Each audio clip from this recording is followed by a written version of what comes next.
अस्सलाम वालेकुम। उर्दू ज़बान की तीसरी किताब का आज पढ़ेंगे हम सबक नंबर 12। पाठ का नाम है चाय। आज हम चाय कैसे बनती है उसके बारे में सीखेंगे।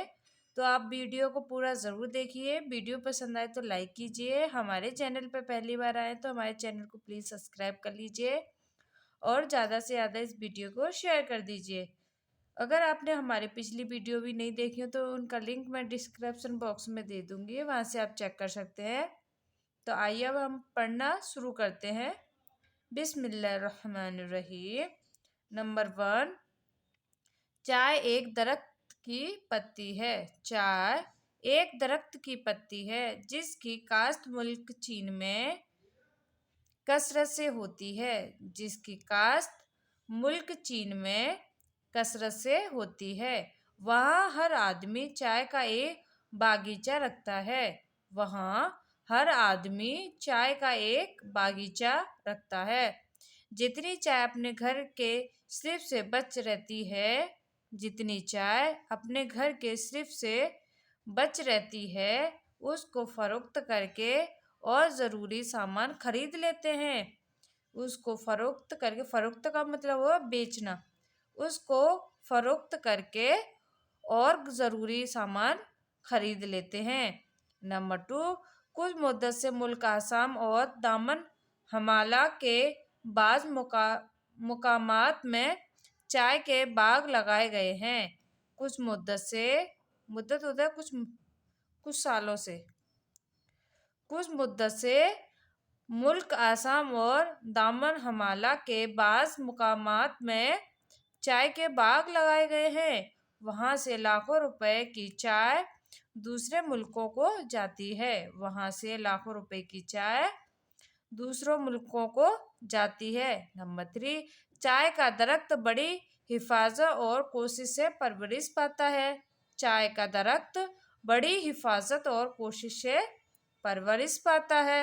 अव्वल एक कता में बीज बोकर पौधा तैयार किया जाता है, तैयार करते हैं।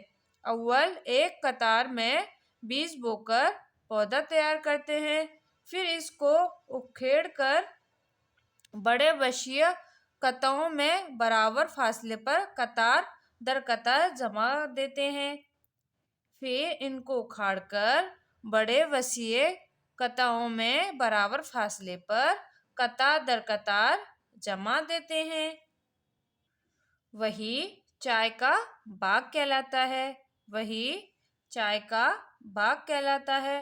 नंबर 4, जब इसका दरख्त 3 साल का हो जाता है, जब इसका दरख्त 3 साल का हो जाता है तो पत्ती चुननी शुरू करते हैं। तो पत्ती चुननी शुरू करते हैं। सदा सदा मजदूर औरतें और मर्द इस काम को मशगूल रखते हैं। सदा मर्द व औरतें और सदा मजदूर औरतें और मर्द इस काम में मशगूल रहते हैं। साल में 3 बार पत्ती चुनी जाती हैं। साल में 3 बार पत्ती चुनी जाती हैं। फिर हर पत्ती कढ़ाऊ में डालकर भूनते हैं। फिर हर पत्ती कढ़ाऊ में डालकर भूनते हैं। एक आंच देकर मेजों पर फैला देते हैं।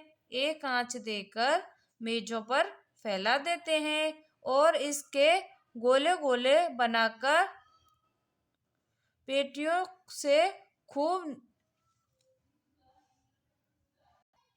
और इसके गोले गोले बनाकर मिट्टियों से खूब निचोड़ देते हैं। और इसके गोले गोले बनाकर मिट्टियों से खूब निचोड़ देते हैं। निचोड़ने के बाद इसको हवा में फरेरा करके दूसरी बार कढ़ाऊ में भूनते हैं।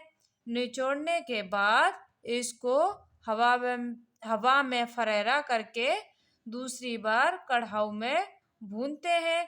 अब पत्तियां चुरमुर होकर ऐसी हो जाती हैं जैसे तुम पकती हुई देखते हो। अब पत्तियां चुरमुर होकर ऐसी हो जाती हैं जैसी तुम पकती हुई देखते हो। नंबर 5, चाय की ज़राअत निहायत खुशनुमा होती है। चाय की ज़राअत मतलब चाय की खेती, चाय की ज़राअत निहायत खुशनुमा होती है। इसका फूल निहायत खुशबूदार और सफ़ेद मसल जंगली गुलाब के होता है। इसका फूल निहायत खुशबूदार और सफ़ेद मसल जंगली गुलाब के होता है। जब फूल खिलते हैं तो दूर तक जंगल मात्रा हो जाता है। जब फूल खिलते हैं तो दूर तक जंगल मात्रा हो जाता है। हवा के झोंके चलते हैं हवा के झोंके चलते हैं तो अजीब भीनी भीनी बू आती है। तो अजब भीनी भीनी बू आती है। चाय के दो किस्में हैं, एक स्याह। चाय की दो किस्में हैं, एक स्याह दूसरी सब्ज।